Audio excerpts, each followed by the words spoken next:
All right, we are finishing up our series on the character of God, and today we look at the love of God. I suspect that if you went up to the average person and said to them, God loves you, you'd probably get sort of a kind of a nod of the head, or you might even get a yawn. But the thing that for most people you're going to notice is that statement doesn't really grip them. It doesn't really say, yes. And my life is built on that anchor. And so I wonder, well, why is that? And in your handout, I have three definitions of the love of God that I think our culture lives, and including us as Christians, that we sort of assume this is the love of God, and that leads us to yawn when we hear that phrase. The first one is that the love of God means I'm going to get the good life. Before I was a Christian and became a Christian at age 20, I just assumed that God's job was to give me the good life. And he was supposed to give me a certain amount of blessings or make my life easier in some ways, and his job was to keep me from suffering. And then when I became a Christian, partly because I realized that wasn't true, that I was really depending upon my own ability to make life work and to try to keep pain and suffering at a distance. But I couldn't feel what was inside of me, nor could I fix what was wrong with me. Both of these led me to the gospel. The good life, when we define God's love as the good life, and the good life doesn't happen, then naturally we're going to wonder, what is the love of God? I'm not sure I really make the connection here. The second way that happens, and this happens for us, I think all of us as Christians, is that we associate the love of God with what I think of as the blessed life. Then when we hear the word and the phrase, God loves you, we're going to be confused or yawn or say, well, that's nice. We know that's true, but there's some disconnect there. The third one, and I think this is generally truer for those of us who've been Christians quite a while, is what I think of as the feeling close to God life. And here as Christians, I know that the central thing is God is not a vending machine, and he wants to relate to me in love and for me to love him in a relationship that's deeper and more important than all the blessings of life. And I'm good with that. But I sort of expect that I'm going to feel closer to God and experience God in a way that eases my sense of loneliness or emptiness or some of the pain of life. And what ends up happening all too often is that I don't experience God or feel as close to God nearly as much as I thought I was going to. And sometimes it seems like God is not even answering that prayer, which seems very puzzling. What's going on here? When we ask for any of these kinds of definitions of God's love, in the immortal words of C.S. Lewis, this is in your handout, we are not asking for more love, but for less love. We're going to naturally yawn when any of these three definitions is what we think of, associate with the love of God. If you've been Christians a while, if you've been at our church a while, we spent almost a year going through what's called the story of the Bible. And during that, the central piece of that was for us to be anchored in God's story, as opposed to being anchored in our circumstances or our feelings about God's story, which is the first three false definitions. But if we try to anchor ourselves in the feelings of blessings or the feelings of being closer to God, or we try to anchor ourselves in an experience with God or the blessings that he gives, then these things, though good, serve as sort of Novocaine. Going to the dentist, I've got a tooth that aches. You're back. A tooth that aches. And I want relief. I want the doctor to take that needle, and though it's painful at the beginning, to give me some Novocaine and ease the feelings of dis-ease that I feel about a toothache. And maybe I don't really have to have that tooth pulled after all. Maybe I can find some relief in this world that will numb the ache that my soul has or fill something in my life. Any kind of other blessing, even good blessings, tend to blind us to two realities. The first is that there's something that's that I long for something that I cannot fill. There's something in my heart that no matter what blessings I have, I can't fill my heart enough. The second thing that blessings do by themselves is there's something wrong with me that I can't fix. I don't become aware of a deeper desire for God than I have. I don't become aware of a hunger for God or to know God or to reflect Him well in how I relate to the people in my life, even in the midst of when I'm going through very difficult times. These desires that are deeper in our heart that God has placed there remain unknown to me as long as I am assuming that blessings or feelings or the experience of God is what my heart really needs. Part of the issue here, I think, is we tend to think of ourselves sort of the cute 18-month-old that toddles around here and is just so cute, and Grandma and Grandpa love to come and dote over their grandkid and throw him up in the air and give him treats and chocolates. But in reality, we're more a lot, with God as our parent, we're more a lot like a 16-year-old juvenile delinquent that has run away from home, got several times, got kicked out of the home by his parents, has traveled across the country and has gotten into trouble, has been in the court several times, and now is sort of a ward of the state as we think of it, and has been, and you've taken him on.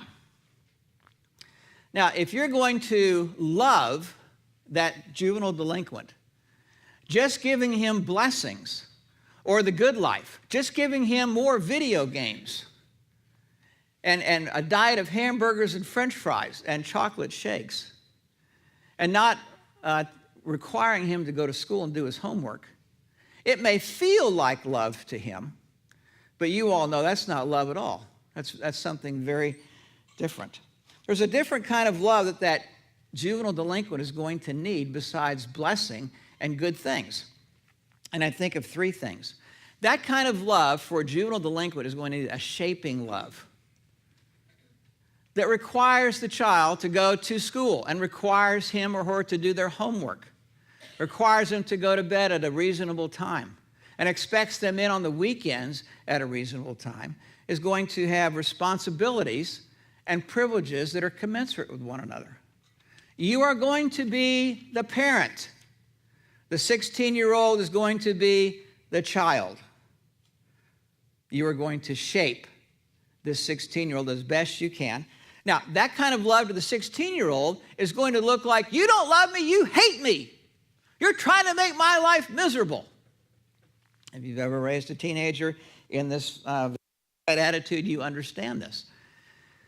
But years and years later, hopefully, this juvenile delinquent will look back on that shaping kind of love and go, oh my gosh, what would I have become without that? The second kind of love is the juvenile delinquent will realize what a sacrificial love looked like. Enough to stand in there strong and to hear angry voices and the 16-year-old's rage and all kinds of words that come out of that kid's mouth to you, and yet you're not going anywhere. It's a sacrificial love. And the third is what I think of as a soul-satisfying love that this child may not realize until they're in their 30s or 40s or later.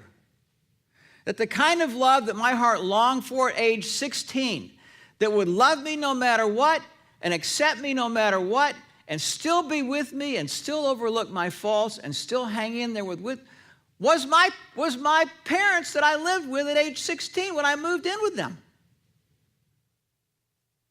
And yet I was busy chasing all kinds of different love.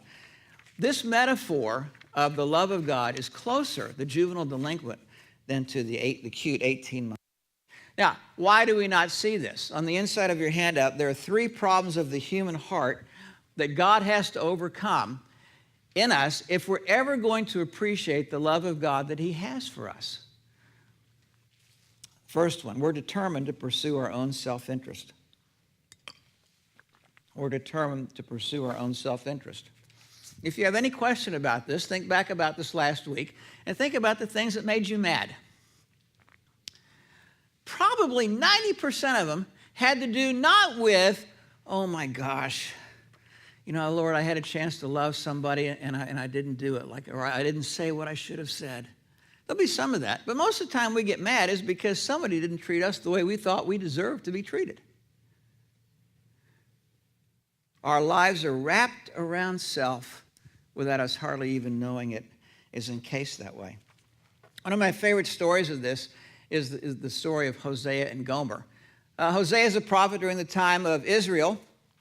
God's people were just kind of out there giving lip service to God, but determined to have life their way. And God is trying to speak through his prophets to awaken them, and the people are just unawakenable. And so God comes to Hosea with a very odd ministry assignment. Hosea, I want you to go into town. I want you to find the town prostitute, Gomer. And I want you to marry her. Marry Gomer, the town prostitute? Yes, I want to tell a story through your life and through her life. Okay. He goes and finds Gomer. I don't know how he did this. We don't have the details, but somehow he proposed, and she accepted. And again, I don't know that we don't have the story in here, but there was some sort of wedding celebration, if you call it that. And I think most of the people that were in the town sort of scratched their head and went, what happened to Hosea? It's sort of one of these life motto things that I try to live with. I may look stupid, but I don't have to be stupid. This is what looks like as Hosea is doing. And he marries Gomer, and a little while later, she becomes pregnant, and she has a son. And Hosea is walking around town, the little version of a stroller with a little son in it, and then time passes, and they have a daughter. Problem with the first son is that the father is not Hosea. It's somebody else in the town. The daughter is born, and the daughter is born to a second other man, what Dr. Laura Schlesinger used to call a sperm donor, somebody that doesn't show up after the birth. And her name, God says to Hosea, I want you to name her, in the Hebrew says, Lo Ruhama, which means not loved. Now, we've had a few daughters, recently in our church that have been born. And can you imagine strolling down through one of the malls around here, or after church with the stroller, and people come up and, let me see your daughter. Pull back the little thing. What's her name? Her name is Not Loved.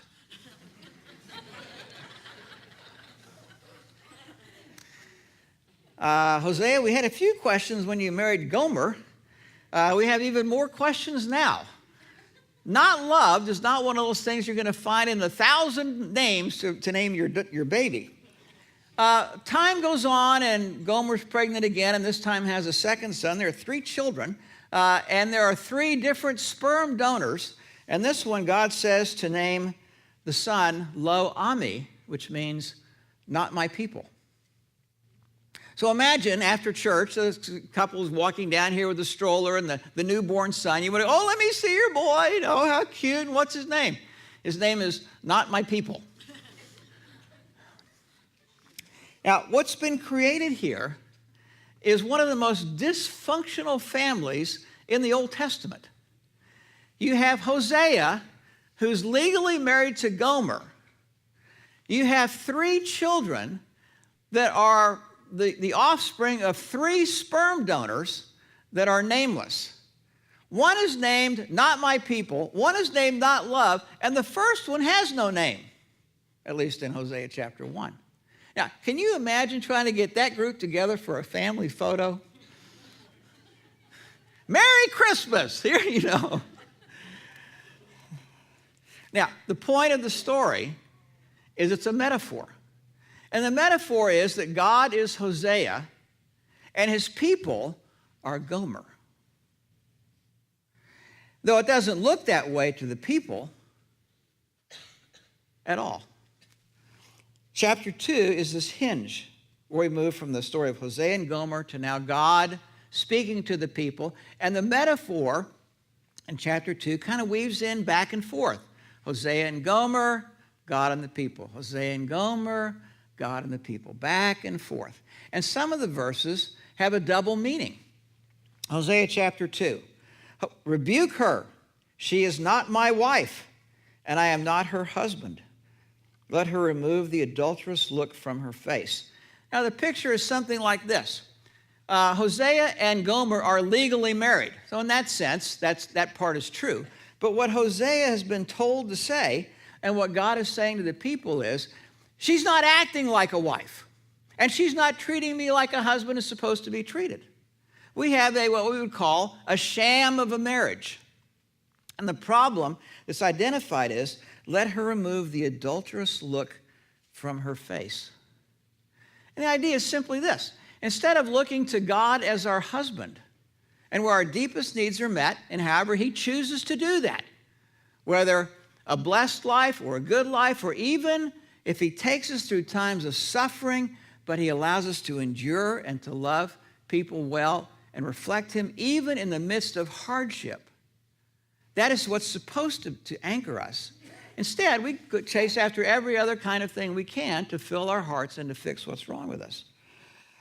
Jesus said in Matthew 22, love the Lord your God with all your heart, your soul, your mind. This is the first and greatest commandment. This is not just fun, nice Christian gobbledygook, but we are to be centered in the love of God. It's to energize us, especially during times of trouble and suffering, and when we just need to endure, to hang on. We endure through his love, and we reflect his love to the people, even through difficult times. We're determined to pursue our own self-interest. The second problem in the human heart is I just don't see why God wouldn't bless me. Why wouldn't he do that? Of course he should.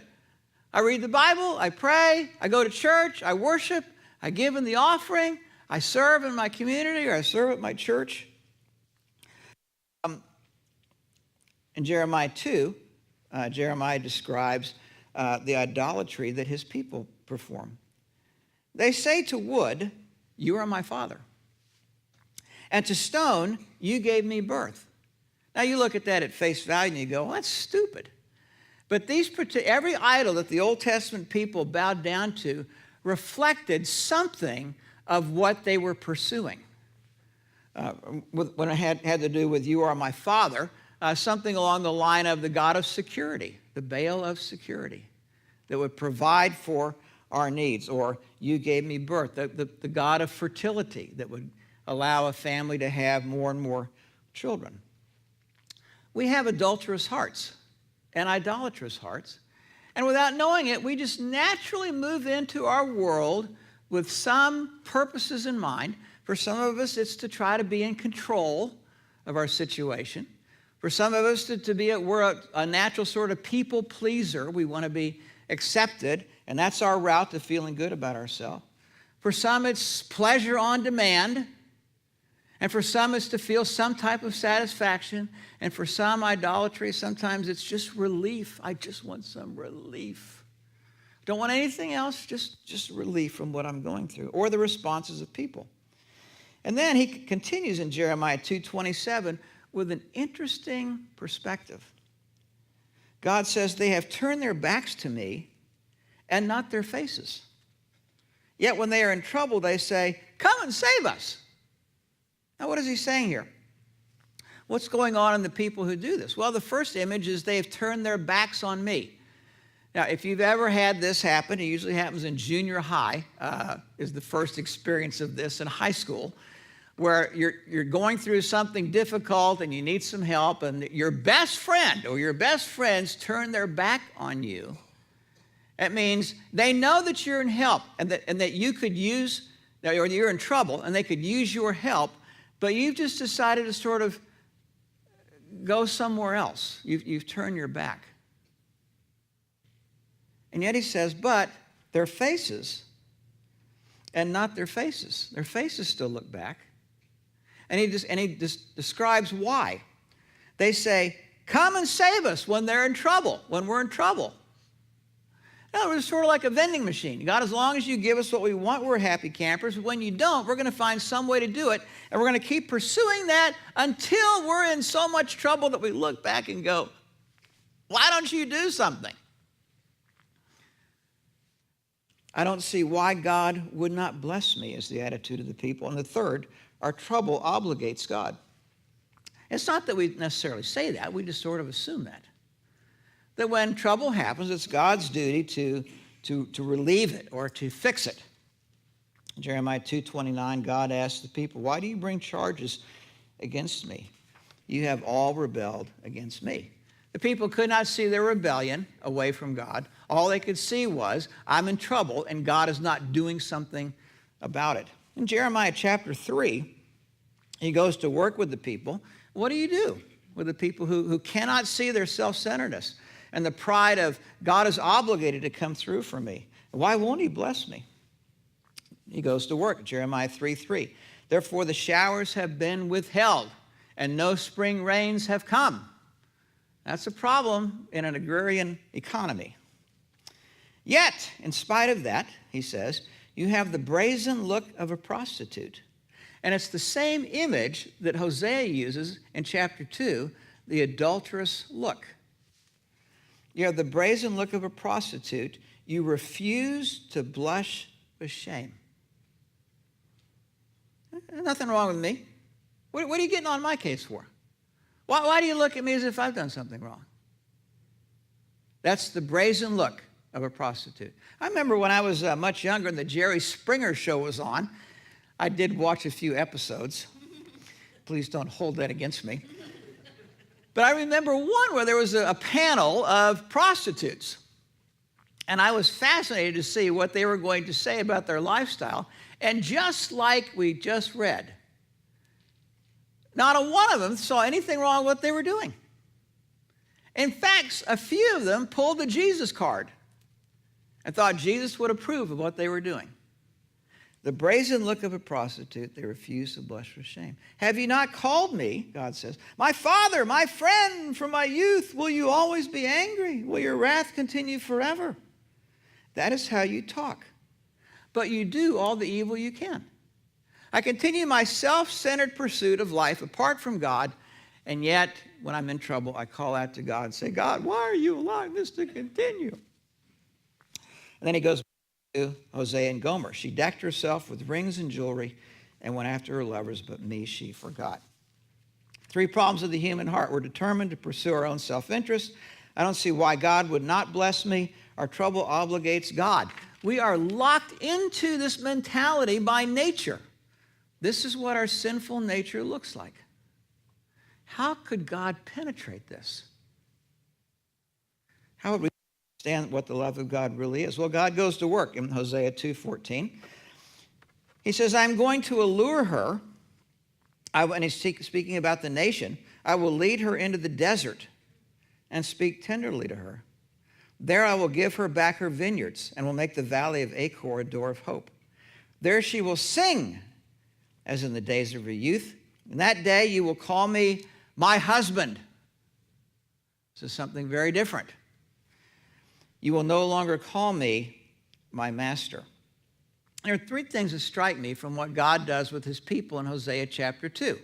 The first is he takes us to the desert. I will lead her into the desert. Now, what happens in the desert? In the desert, you are stripped of every blessing that you are counting on to make life work. It's all gone. When you go on vacation in some remote parts of the world, your cell phone doesn't work. Your laptop doesn't work. You can't get TV. You can't get movies. Sometimes you have to sleep outside in tents.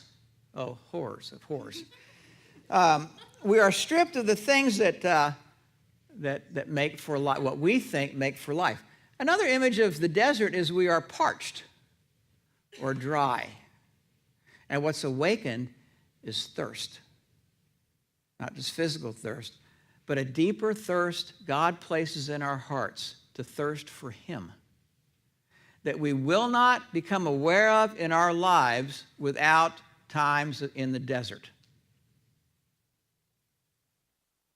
Sometimes I've said, and sometimes I've heard some of you say, I just feel so spiritually dry, and God just seems so like he's so far away from us.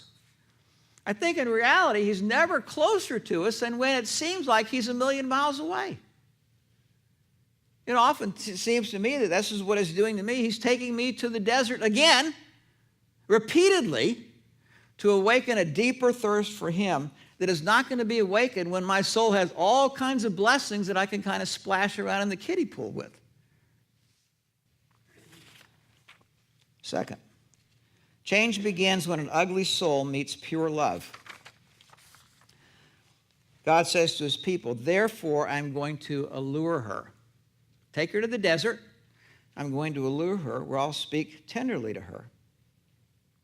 I will give her back her vineyards and will make the valley of Achor a door of hope. Now, what's the valley of Achor? The valley of Achor means the valley of trouble, where God's people at one point had created great trouble for themselves, and that became known afterwards. That's what they called it, the valley of trouble. He says, I will make the valley of Achor a door of, now you'd expect God to say, I'll make the valley of trouble into a valley of no trouble. Or that's the valley of fixing. Or now life is going the way it's supposed to. But he doesn't say that. He says he's going to make the valley of trouble into a door into the valley of hope. That is one of the most significant words to me in this particular passage. Because sometimes the love of God is not the feeling of love or feeling close to God, but just sort of being anchored in the hope that I am a part of the right story and that I can taste some of the satisfaction that comes with hope. We call it anticipation. And as C.S. Lewis says, it's anticipation of what's to come that is the kernel of Christian joy. It's not the feeling of joy. We're not feeling that joy now. It's the joy of anticipation. That's the same idea here. Valley, a door of hope. Then she will sing as in her days of youth. Why will she sing? Well, he says down in this verse, in the next, that God calls us to be his bride. I will betroth you to me forever. I will betroth you in righteousness, justice, love, compassion. I will be faithfulness, and you will acknowledge the Lord. Now, think back about Hosea and Gomer. This dysfunctional mess that walks through the town with 3 little toddlers now, and people that snicker all over town, and 3 sperm donors, and the whole dysfunctional mess of this. And by this time, it appears to Gomer that she's made a mess of things. She's going to become bankrupt. She's going to sell herself into slavery. In chapter 3, Hosea shows up at the slave auction and buys her back in the public forum in her nakedness and takes her back home. This is lived out in real time with Hosea and Gomer. But God says to his people, I will betroth you. Now, they were once husband and wife, so to speak, God's people. But they had run off with all kinds of lovers. And God said, it doesn't matter. I want you back. I want you back. And it would be good for you to be back. I hope you'll come back. Now, it's not, I will betroth you to me for a 3-month trial period. Let's try this for 3 months and see if it works out. God puts himself on the line. I will betroth you to me forever. You mean in spite of all the dysfunction and misery that I've brought to you and me and the shame in our town? He says, I will betroth you. And imagine if you were Gomer hearing these words. I will betroth you in righteousness and in justice, in love and compassion. He's proposing again. But this proposal is a lot more specific than the last one. Love and compassion, I will betroth you in faithfulness, and you will acknowledge the Lord, meaning that there's something that's going to change in your heart that says, now I get it. Now I get it. The love of God is deeper than anything that I can chase down, anything else I can hunger for. The desire for him and to know his love and to reflect that love to other people is the point. Verse 16, "In that day you will call me my husband. You will no longer call me my master." We will no longer look at God as a vending machine or as an autocrat with rules to obey. But there's something of a richness of love that's supposed to be anchored, that's supposed to anchor me in the love that God has for me, and that he really delights in me and wants me to bring him pleasure as I relate to him. When I think about Hosea and Gomer, I think about occasionally I've done a renewal of wedding vows ceremony, and it's pretty cool. It's usually couples that have been married 20 or 25 years on one hand, and there's some good stories behind it. And then there's some other stories that were renewal of wedding vows, where it's sort of the Hosea and Gomer story. A lot of dysfunction, a lot of heartache. And I can picture Hosea coming into my office upstairs and saying, "Pastor Seth, I want to do a renewal of wedding vows." What?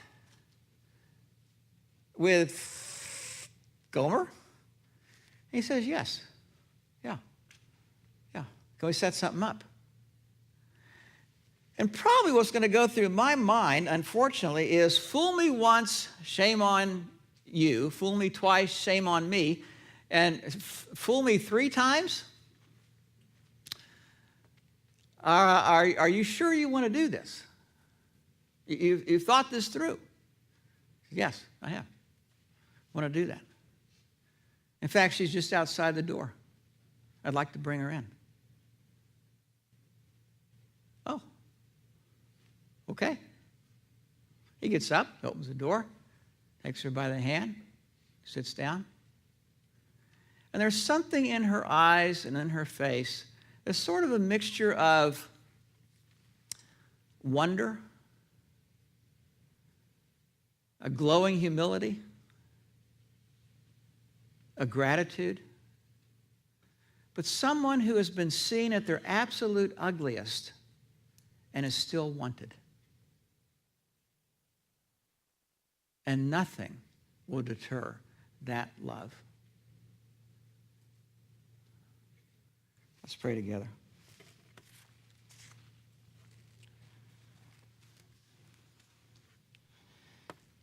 Father, it's very easy to dumb down the love of God into something that is really very self-centered.